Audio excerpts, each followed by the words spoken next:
कहानी की शुरुआत होती है 150 साल पहले इंग्लैंड के एक गांव से, जिसका नाम वॉल था। दरअसल ये नाम इसलिए पड़ा क्योंकि इस गांव के इर्द गिर्द एक बहुत लंबी दीवार थी। गांव में किसी को भी इस दीवार को पार करना सख्त मना था, क्योंकि ये माना जाता था कि उसके पार बेहद खूंखार और खतरनाक जीव रहते हैं। तभी एक लड़का वहां आकर दीवार के उस पार जाने के लिए गार्ड से बहस करने लगा। गार्ड के लाख मना करने के बावजूद भी वो चुपके से दीवार के उस पार निकल ही गया। थोड़ा दूर चलते ही वो एक गांव में पहुंचा जहां कई अजीबोगरीब चीजें मौजूद थी। तभी उसकी मुलाकात एक लड़की से हुई जिसने उसे एक फूल देकर कहा कि ये बुरे साए को दूर भगाएगा। तभी अचानक लड़के की नजर उस लड़की के पैरों पर पड़ी, जिन्हें एक मोटी जंजीर से बांधा गया था। पूछने पर लड़की ने बताया कि वो एक राजकुमारी है और ये जंजीर तो एक चुड़ैल ने बांधी थी, और जब तक वो चुड़ैल मर नहीं जाती तब तक वो इस जंजीर से आजाद नहीं हो सकती। ये सुनकर लड़के ने कहा, beautiful girl, why fear when I here. 1 minute में तोड़ दूंगा जंजीर।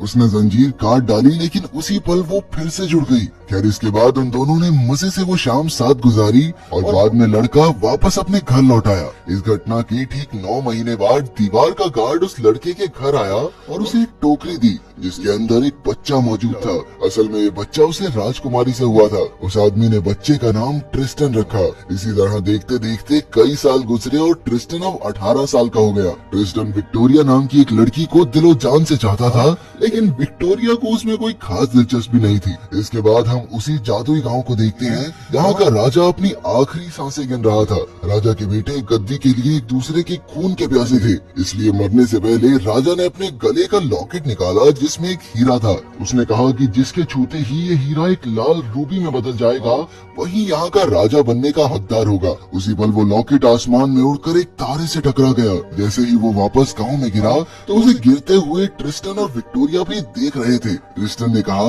विक्टोरिया डार्लिंग, अगर मैं तुम्हारे लिए ये टूटा हुआ तारा ले आऊं तो क्या तुम मेरी परमानेंट गर्लफ्रेंड माने वाइफ बनोगी? विक्टोरिया ने भी हंसकर हाँ कह दिया और अपने घर लौट आई। अब हमारा प्यार का मारा ट्रिस्टन सीधा दीवार के पास पहुंचा, लेकिन गार्ड ने उसे पीट कर भगा दिया। तभी उसे पता चला कि उसके पिता ने भी 18 साल पहले ये दीवार पार की थी। जब वो घर पहुंचा तो उसने इस बारे में अपने पिता से पूछा और उन्होंने बताया कि दीवार के उस पार तुम्हारी माँ भी रहती है। ये सुनकर ट्रिस्टन काफी खुश हुआ। इसके बाद उन्होंने उसे एक खत दिया जो 18 साल पहले उसकी माँ ने भेजा था। उस खत के साथ एक मोमबत्ती भी थी। उसकी माँ ने लिखा था कि इसके सहारे वो उस दुनिया में आकर अपनी माँ से मिल सकता है। मोमबत्ती को जलाते हुए ट्रिस्टन ने उसी तारे के बारे में सोचा और पलक झपकते ही वहाँ पहुँच भी गया। लेकिन वहाँ कोई तारा नहीं बल्कि एक लड़की थी जिसके गले में वही हीरे का लॉकेट था जो राजा ने मरने से पहले छोड़ा था। फिर उस लड़की ने कहा कि उसका नाम वीन है और वो असल में एक टूटा हुआ तारा है। ये सुनते ही ट्रिस्टन ने उसे कैद कर लिया और कहा कि वो उसे विक्टोरिया को तोहफे में देगा और फिर बाद में अपनी मोमबत्ती के जरिए वापस घर भेज देगा।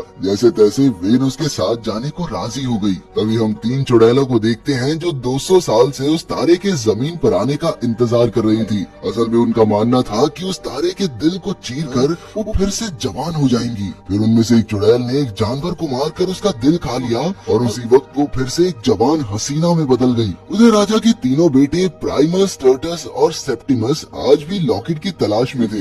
आपसी रंजिश के चलते सेप्टिमस ने टर्टस को मार डाला और प्राइमस के साथ हीरे की खोज में निकल पड़ा। दूसरी ओर ट्रिस्टन और वेन चलते चलते थक गए थे, इसलिए वेन एक पेड़ के नीचे बैठ गई। फिर ट्रिस्टन खाना ढूंढने के लिए जंगल में गया, लेकिन उसके लौटने से पहले ही एक यूनिकॉर्न वहाँ आकर वेन को अपने साथ ले गया। इसके बाद डार्क मैजेस्टी ने अपने शानदार जादू से एक नकली गांव का निर्माण किया।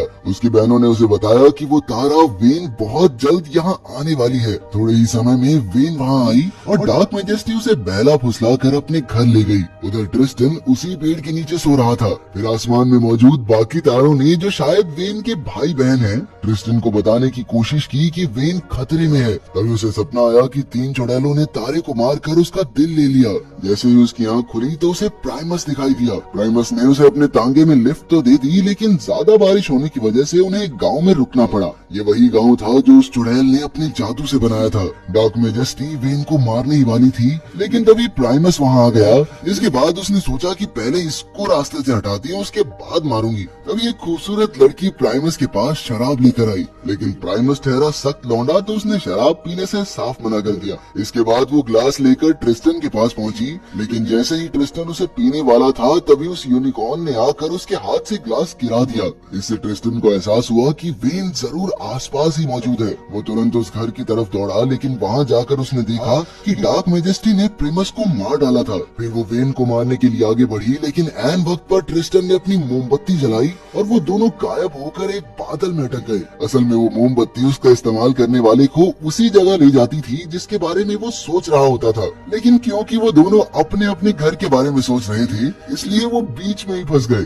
जहाँ उन्हें कुछ समुद्री डाकुओं ने दुश्मन समझकर अगवा कर लिया। लेकिन बाद में उनके सरदार ने उन पर दया करके ट्रिस्टन को थोड़ी तलवारबाजी सिखाई और उन्हें पास वाले टापू पर छोड़ दिया। फिर चलते चलते उनकी मुलाकात एक दूसरी चुड़ैल से हुई और उन्होंने उससे मदद मांगी। तभी अचानक चुड़ैल की नजर उस फूल पर पड़ी जो ट्रिस्टन के पिता ने उसे दिया था। उसने कहा कि अगर वो उसे फूल दे देगा तो वो उसे गांव तक ले जाएगी। जैसे ही ट्रिस्टन ने उसे फूल दिया तो चुड़ैल ने जादू से उसे एक चूहे में बदल दिया। तभी वेन उस पर चिल्लाने लगी, बेशरम चुड़ैल, ये क्या कर दिया तूने? ये चुड़ैलों भरोसा करना ही नहीं चाहिए। लेकिन वो चुड़ैल उसे देख या सुन नहीं पा रही थी। वेन इस चीज का फायदा उठाकर तांगे में बैठकर गांव के बाजार तक पहुंच गई। फिर जब चुड़ैल ने जादू से चूहे को ट्रिस्टन बनाया तो वेन चुपके से उसे भगाकर एक होटल में ले आई। दूसरी ओर सेप्टिमस समुद्री डाकुओं से मिलने गया और ट्रिस्टन और वेन के बारे में पूछा, लेकिन डाकुओं ने उसे उनका पता देने से साफ इनकार कर दिया। वो अकेला था और डाकू काफी सारे, तो सेप्टिमस भी मौका देखकर वहाँ से भाग निकला। अब वो गांव की तरफ बढ़ रहा था और दूसरी ओर डार्क मैजेस्टी भी वहाँ आने वाली थी। इतने समय तक उसके साथ रहकर वेन मन ही मन में ट्रिस्टन को चाहने लगी थी। इसी तरह रात गुजर गई और सुबह होते ही ट्रिस्टन वेन के कुछ बाल काटकर विक्टोरिया को देने के लिए निकल गया। लेकिन तभी उसने देखा कि वो बाल चमकते हुए पाउडर में बदल गए थे। वो समझ चुका था कि वेन जादुई दुनिया को छोड़कर दीवार के इस पार आएगी तो मारी जाएगी। अब वो तुरंत वेन की ओर भागने लगा, लेकिन दूसरी ओर वेन नींद से उठकर होटल से निकल चुकी थी। वो गांव की दीवार के उस पार जाने ही वाली थी कि ऐन वक्त पर ट्रिस्टन की माँ ने वहाँ आकर उसे बताया कि अगर उसने दीवार पार की तो वो एक पत्थर में बदल जाएगी। अभी डार्क मैजेस्टी भी वहाँ आ गई और उसने उस चुड़ैल को मार डाला जो उसकी बहन थी। उसके मरते ही ट्रिस्टन की माँ बेड़ियों से आजाद हो गई। लेकिन अब डार्क मैजेस्टी उसे और वेन को पकड़कर अपने महल में ले आई। कुछ ही पलों में ट्रिस्टन दीवार के पास पहुंचा और उसने गार्ड से वेन के बारे में पूछा, जिसने उसे बताया कि एक काले कपड़ों वाली औरत दो औरतों को पकड़कर अपने साथ ले गई है। अब ट्रिस्टन तुरंत उन्हें ढूंढने निकल गया और वहीं सेप्टिमस भी किसी तरह डार्क मैजेस्टी के महल के बाहर पहुंचा। वहीं ट्रिस्टन और सेप्टिमस की टक्कर हुई और सेप्टिमस ने कहा कि उन दोनों की मंजिल एक ही है, इसलिए उन्हें मिलकर तीनों चुड़ैलों को खत्म करना चाहिए। ट्रिस्टन भी इसके लिए राजी हो गया और सेप्टिमस ने तुरंत अंदर जाकर एक चुड़ैल को जान से मार डाला। फिर जैसे ही वो ट्रिस्टन की माँ को मारने के लिए बढ़ा तो पता चला कि वो तो सेप्टिमस की बहन है, जिसका असली नाम ऊना था। आखिरकार ऊना ने ट्रिस्टन को बताया कि वही उसकी माँ है और ये सुनते ही ट्रिस्टन ने खुशी से उन्हें गले लगा लिया। लेकिन इसी बीच डार्क मैजेस्टी ने अपने काले जादू की मदद से सेप्टिमस का काम तमाम कर दिया। उसने गुड्डा बनाकर उसे पानी में डुबा दिया और अब सेप्टिमस भी अपने बाकी भाइयों की तरह भूत बन गया था। दूसरी ओर ट्रिस्टन भी एक चुड़ैल को मारने में कामयाब रहा और अब उसका सामना हुआ डार्क मैजेस्टी से। लेकिन उसका कोई भी जादू ट्रिस्टन का कुछ नहीं बिगाड़ पाया, क्योंकि ट्रिस्टन के पास उसके पिता का दिया वो फूल था। ये फूल उसने चुड़ैल को मारकर वापस ले लिया था। तभी अचानक डार्क मैजेस्टी ने जादू करके सेप्टिमस की लाश से ट्रिस्टन पर हमला करवाया, लेकिन ट्रिस्टन ने अपनी बहादुरी से उसे भी खत्म कर दिया। वो भागकर वेन के पास पहुंचा, लेकिन डार्क मैजेस्टी भी मौका देखकर तलवार की मदद से ट्रिस्टन को मारने ही वाली थी, लेकिन इसके बदले उसने वेन को आजाद कर दिया। आखिरकार डार्क मैजेस्टी ने कहा कि अब वेन का दिल उसके किसी काम का नहीं, क्योंकि उसकी बहनें तो मर ही चुकी हैं, तो वो इतने साल अकेली जीकर क्या करेगी। जैसे ही वेन और ट्रिस्टन वहाँ से निकले तो अचानक सारे दरवाजे बंद हो गए। असल में ये डार्क मैजेस्टी का ही एक प्लान था। वो जानती थी कि तारे अपनी जिंदगी में सिर्फ एक बार ही प्यार करते हैं और ये काफी हद तक साफ था कि वेन ट्रिस्टन से प्यार करने लगी थी। अगर ट्रिस्टन उसकी आंखों के सामने मर गया तो वेन का दिल अपने आप ही चकनाचूर हो जाएगा, जिसके बाद वो डार्क डार्क मैजेस्टी के किसी काम का नहीं। अब जैसे ही वो उन दोनों पर हमला करने के लिए बढ़ी तो वेन ने ट्रिस्टन को जोर से गले लगा लिया। उसी पल वेन सूरज की तरह चमकने लगी, जिसकी रोशनी से डार्क मैजेस्टी मिट्टी में मिल गई। इस पर वेन ने जवाब दिया कि ये ट्रिस्टन की वजह से ही मुमकिन हो पाया है, क्योंकि जब एक हीरे को उसका सच्चा प्यार मिल जाता है तब जाकर वो इतना चमकता है। फिर ट्रिस्टन की नजर उस हीरे पर पड़ी और जैसे ही उसने हीरा उठाया तो वो एक रूबी में बदल गया। फिर उसकी माँ ने उसे बताया कि ये हीरा उसके पिता छोड़कर गए थे। उन्होंने कहा था कि जो भी उसे रूबी में बदलेगा वो ही अगला राजा होगा। इसके बाद ट्रिस्टन और वेल उस जादुई दुनिया के राजा रानी बन गए। उन्होंने वॉल गांव में रहने वालों को भी यहाँ आने की इजाजत दी और इसी तरह 18 साल बाद ऊना भी अपने पति से मिल पाई। फिर उसने ट्रिस्टन और वेन को वही मोमबत्ती तोहफे में दी। इसी तरह कई साल बीत गए लेकिन वो दोनों कभी बूढ़े नहीं हुए। आखिरकार जब वो परनाना परनानी बने तो उसी मोमबत्ती के इस्तेमाल से तारे बनकर आसमान में चले गए और अपनी खुशहाल जादुई दुनिया को देखते रहे।